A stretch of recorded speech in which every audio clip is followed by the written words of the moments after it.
Olá, turma do 7º ano, como é que vocês estão? Tudo bem?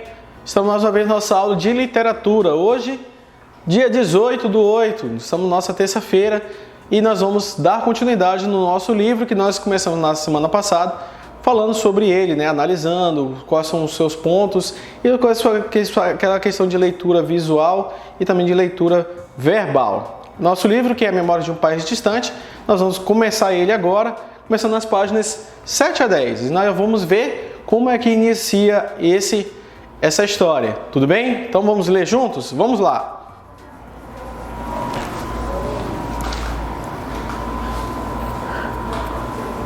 Aí a capa do nosso livro.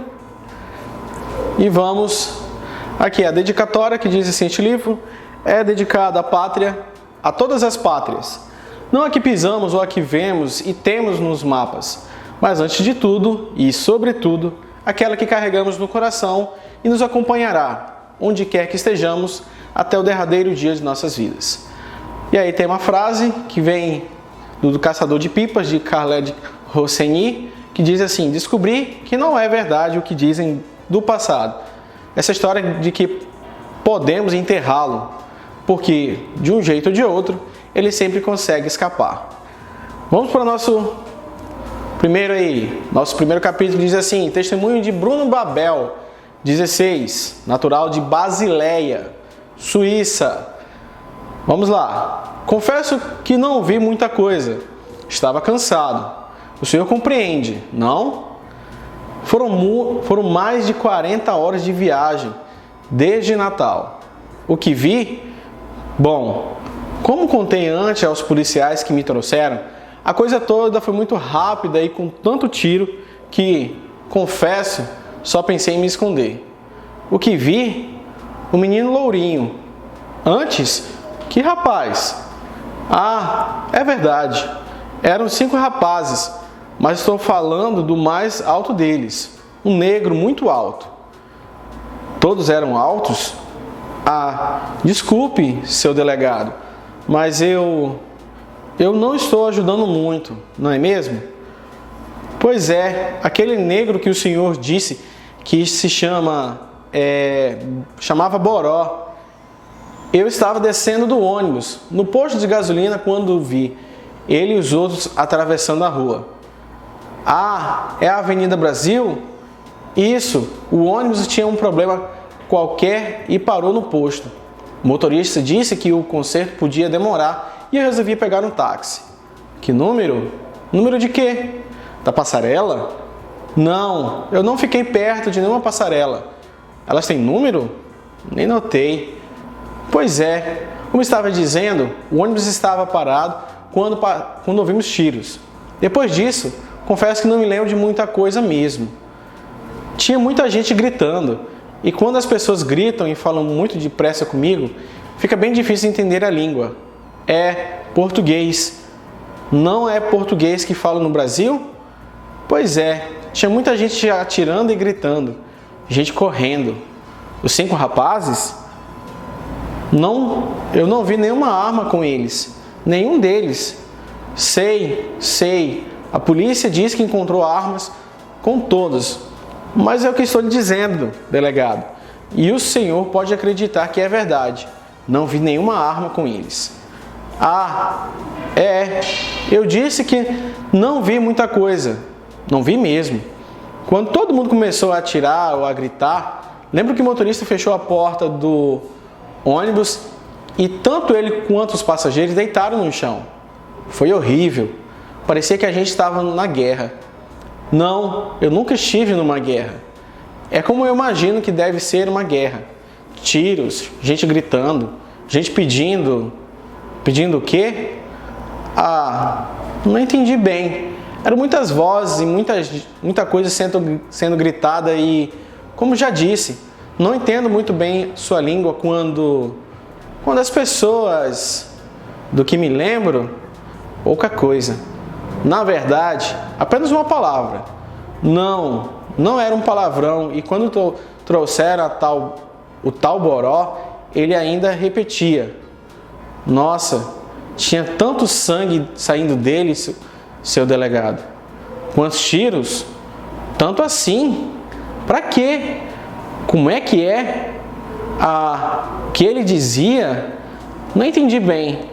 Era algo assim como sabe que, pensando bem, é muito engraçado? Não. Claro que aquele garoto morto não tem graça nenhuma. O que eu achei engraçado quer dizer, foi o que ele disse. Desculpe-me, seu delegado. Sei que o senhor está com pressa. Eu vi.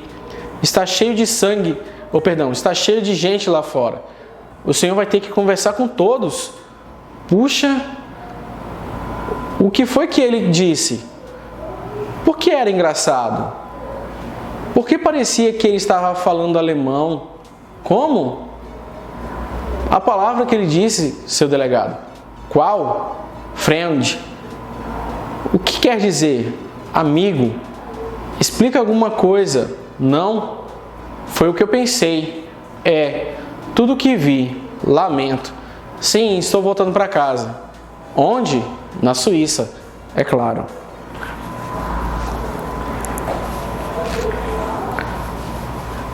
Você observa que nesse primeiro capítulo você vê um testemunho, como se tivesse um delegado e ele tivesse sendo ali perguntando sobre uma situação que aconteceu. No caso, você observa que é uma cena de um crime. Afinal, você vê que tem uma pessoa que está ensanguentada, houve tiros e houve uma correria. Aonde, em que lugar, a gente ainda não sabe. Mas aqui é uma conversa, embora não há umas perguntas entre, por exemplo, o que o delegado disse e o que a pessoa está dizendo. Nós só estamos deduzindo o que o delegado está perguntando. E aí você vai ver que há essa comunicação entre eles. Então, a nossa história começa com uma história já com uma cena muito estranha. E aí nas nossas próximas aulas, nós vamos ver o que é que aconteceu. Eu vou te dar uma dica. No próximo capítulo, continua a parte desse testemunho ainda aqui. E aí já é comum praticamente com outra pessoa. Mas também com esse mesmo, vamos dizer assim, esse mesmo cenário. De um crime que aconteceu, talvez ali uma discussão ou alguma outra coisa. Então, nosso livro inicia assim. Então você vê também que a pessoa está destinada a viajar. E ela entende um pouco de alemão também. Afinal, ela está dizendo que ela não compreende um pouco a língua portuguesa do Brasil. Então, trata-se de uma pessoa que ela não é brasileira. E aí já inicia a nossa história. Tudo bem? Então, essa é a nossa aula de hoje. Vamos para a nossa mensagem de hoje, que diz: o ser humano é aquilo que a educação faz dele, que vem de Immanuel Kant, um filósofo alemão. Então, invista na sua educação. Aproveite o tempo que você está em casa. Vá pesquisar, vai procurar novos conhecimentos. Tudo bem? Então, nossa aula vai finalizando por aqui. Um abraço virtual e até a próxima.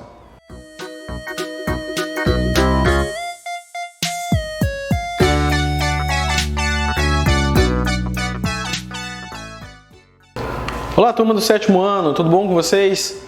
Hoje nossa aula de terça-feira. Bom dia para você que estiver assistindo de dia, boa tarde se você estiver assistindo de tarde e boa noite se você estiver assistindo de noite. Mas se você estiver assistindo de madrugada, boa sorte. Então, na nossa aula anterior, nós iniciamos a nossa apresentação do nosso gênero carta. E aí nós vamos dar continuidade, vamos relembrar. E aí também eu quero, no caso, eu falei sobre a questão que ela já estaria numa questão de evolução. Ou seja, hoje as pessoas normalmente costumam, às vezes, mandar mensagem pelas redes sociais, seja WhatsApp, Telegram, Facebook, entre outros. Mas também tem o e-mail, que seria a carta eletrônica. Mas a pergunta que fica, e a carta convencional? Ou seja, aquela carta manuscrita que a pessoa escreve e manda pelos correios. Será que ela ainda é utilizada? Então eu vou relembrar um pouco da questão do gênero e também nós vamos entrar nesse assunto que é sobre isso hoje. Tudo bem? Então vamos relembrar um pouco e nós vamos entrar no assunto de hoje. Vamos lá?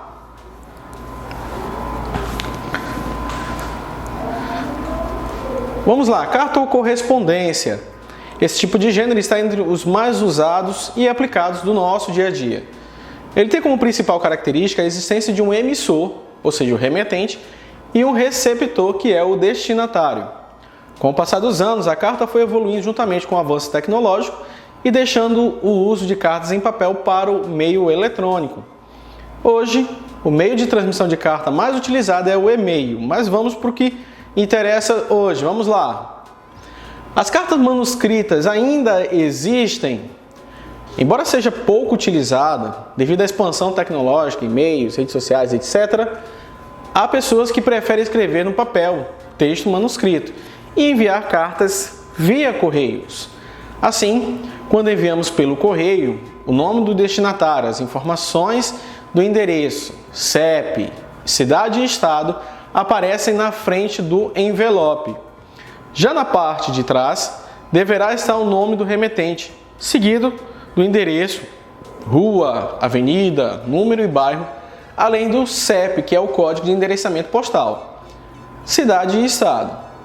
Dependendo da pessoa a quem se destina, a linguagem utilizada na carta pessoal pode ser uma linguagem coloquial e informal, ou mais preocupada com as normas gramaticais, que é a linguagem formal.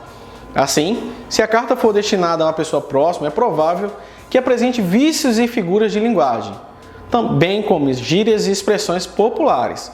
No entanto, se for uma carta destinada ao diretor da escola, por exemplo, expressões de formalidade serão incluídas, por exemplo, frases de cordialidade, atenciosamente, cumprimentos, etc.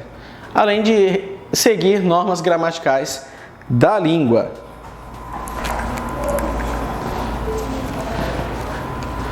Então aqui, você observa que mesmo com o avanço tecnológico que nós estamos vivendo, ele permanece com a questão das cartas manuscritas, ou seja, tem pessoas que ainda costumam enviar cartas. Isso é lógico, não é a grande maioria, mas acontece. Ou seja, eles mandam de uma forma ainda do jeito que se pede, que é a questão, por exemplo, de colocar o endereço, qual é o CEP, qual é o nome da rua, qual é o estado.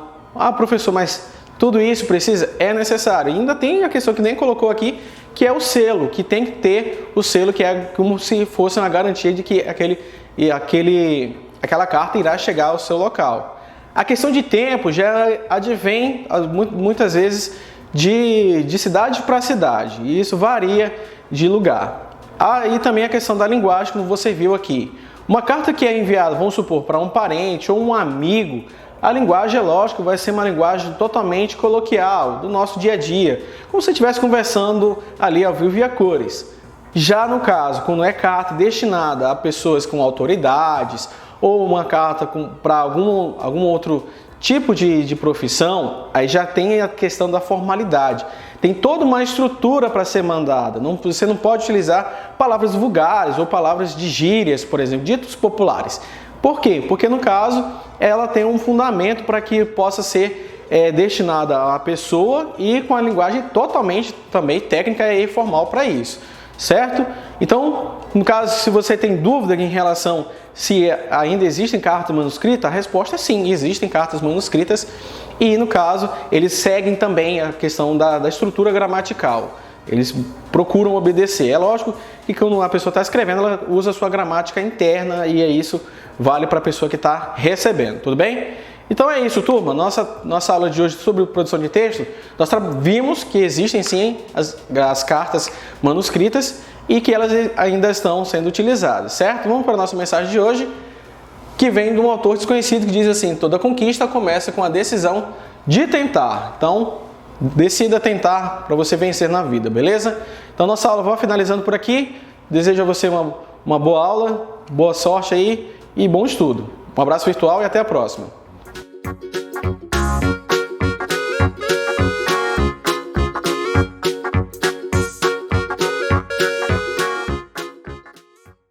E a galera, beleza? Professor Thiago de Educação Física, aula de hoje de quê? Ginástica artística, 18/2/2020, sétimo ano A. Eu falei sobre a história da ginástica artística, lembra? Só que agora eu vou trazer mais alguma parte, vou falar um pouco do fundamento aí para vocês terem uma ideia, beleza? Ó, A ginástica artística. Na Olimpíada. Tá aqui, vamos lá, deixa eu voltar aqui. Tá. A ginástica artística nasceu em que ano? Em 1811, para vocês entenderem e não esquecer. A ginástica artística foi o que? 1811, onde ela nasceu, tá? Em Berlim, num clube dedicado ao esporte. Beleza, isso aí é só um resumo que já precisa notar. Então vem falando aqui, ó. A imagem da ginástica artística brasileira e vem falando aqui alguns fundamentos que tem, que é sobre o solo, a cola, etc. Como alça, né? Como eu falei na aula passada. Tá. O bronze, vamos falar aqui sobre medalha. O bronze foi conquistado pela equipe feminina brasileira de ginástica artística no Pan de Lima e rendeu uma classificação para os 7 finais individuais do país, na continuação das disputas da modalidade no período. Então quer dizer que quando elas ganharam aqui o bronze, essa conquista feminina brasileira deu vaga na ginástica artística no Pan em Lima, no Pan-Americano, que foi feito em Lima, e rendeu o quê? Classificação para as 7 finais consecutivas e individuais, tá bom? Gravem aí. E aqui eu vou trazendo a imagem da ginástica e falando que o Brasil se classificou para as 7 finais da ginástica artística no ano de quê? 2019, no feminino. O Brasil se classifica para as 7 finais de ginástica artística do PAN em 2019. Gravem aí. Aí eu venho falando aqui para vocês um pouco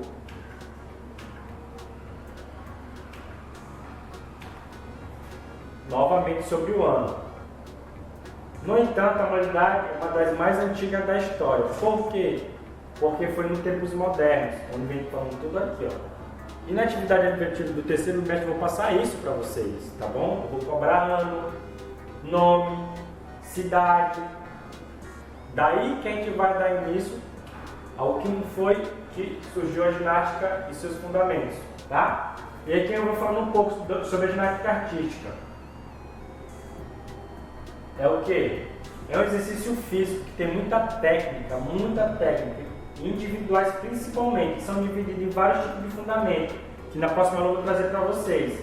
Tipo aqui, ó, as coisas são divididas em solo, argola, barra fixa, paralelas, cavalo com alça, sobressalto na mesa e argola no solo. Então na próxima aula eu vou trazer para vocês cada fundamento desse, que quer dizer cada modalidade.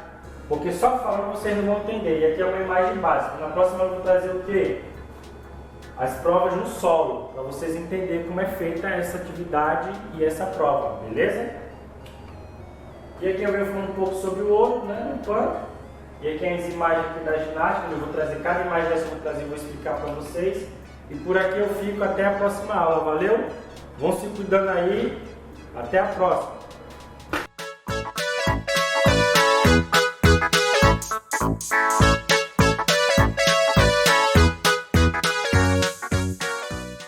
Olá meninos do 7º ano, tudo bem com vocês?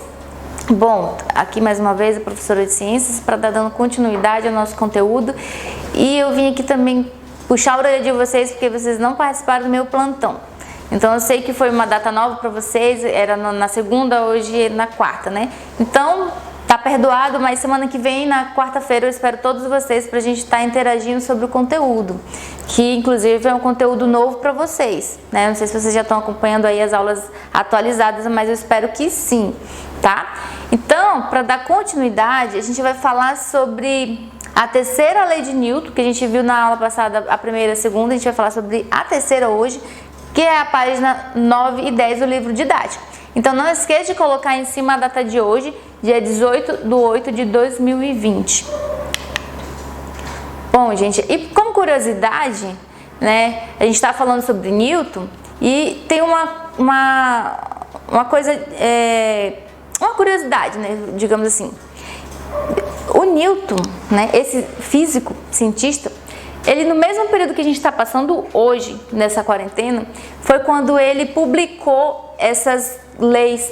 Então foi quando ele saiu da faculdade por causa de uma pandemia que tinha na época, né? Na verdade foram várias pestes que aconteceram, várias mortes que hoje estão acontecendo também, mas com ele ele não pôde ficar na faculdade, ele ficou recluso na fazenda da família e com isso ele publicou diversos artigos e descobertas e livros também que hoje a gente está estudando. Olha só que coincidência, né? Então tá, só como curiosidade para vocês, que o ano dele, na verdade, é nomeado como o ano maravilhoso. Foi o ano de quarentena dele, que ele ficou sozinho, recluso na família e ele produziu tudo isso. Então é um ano para nós como professores, vocês como os alunos, aproveitaram esse ano e darem o melhor de vocês, tá? Então vamos lá para o conteúdo. A terceira lei de Newton.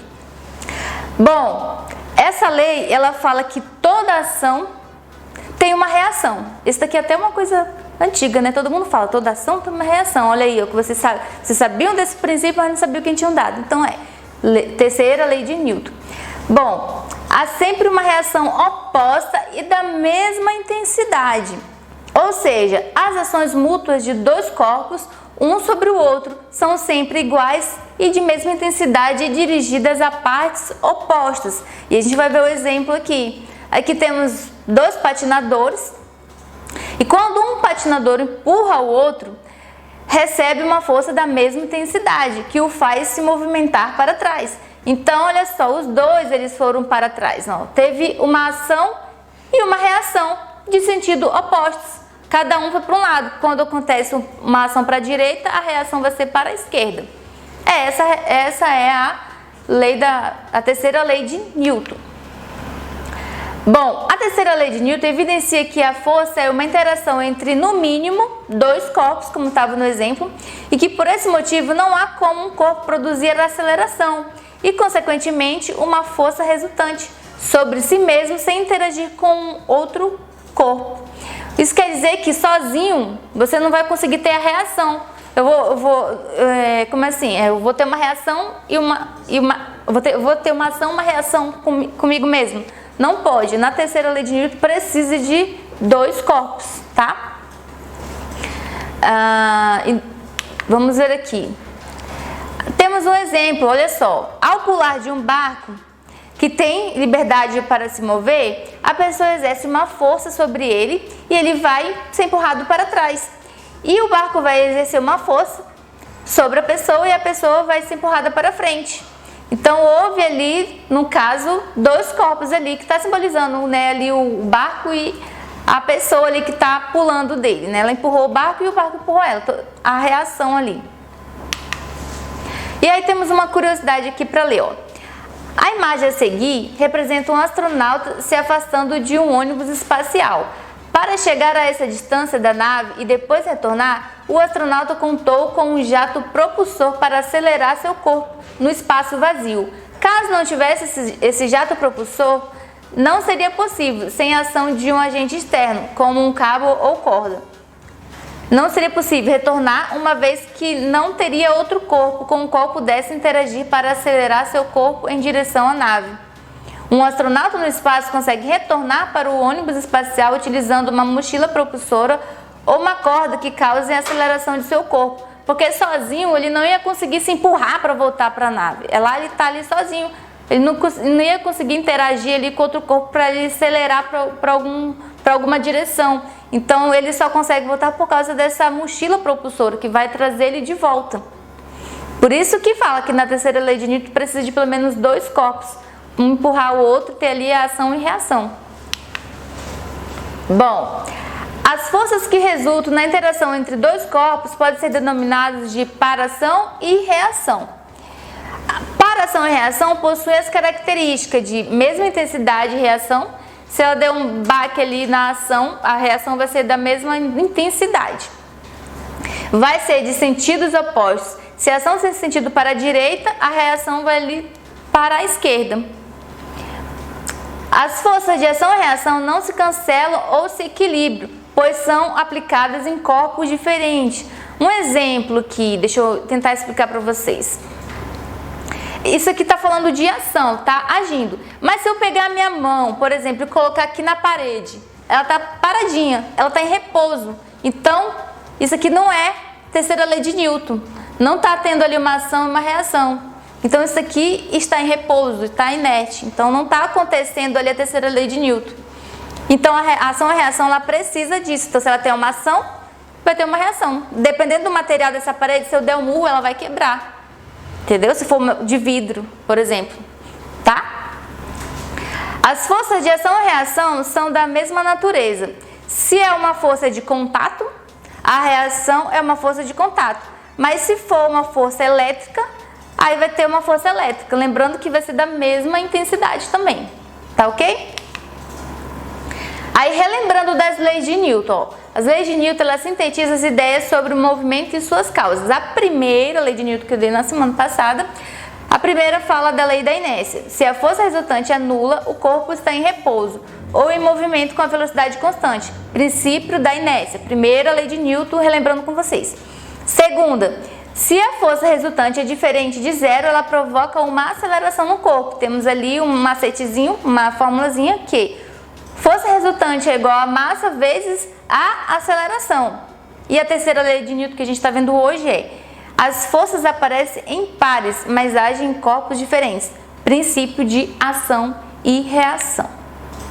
E aí, para vocês praticarem, temos exercício do livro didático da página 11 e 12 e do livro de atividades da página 4, 5 e 6. Então, resolva esses exercícios, pratiquem para vocês aprenderem isso, porque é um conteúdo novo para vocês, eu entendo. Então, quanto mais vocês praticarem, mais vocês vão aprender. E aí, na próxima semana, a gente vai estar corrigindo e tirando dúvidas no plantão também, tá bom? Então, até mais e um abraço.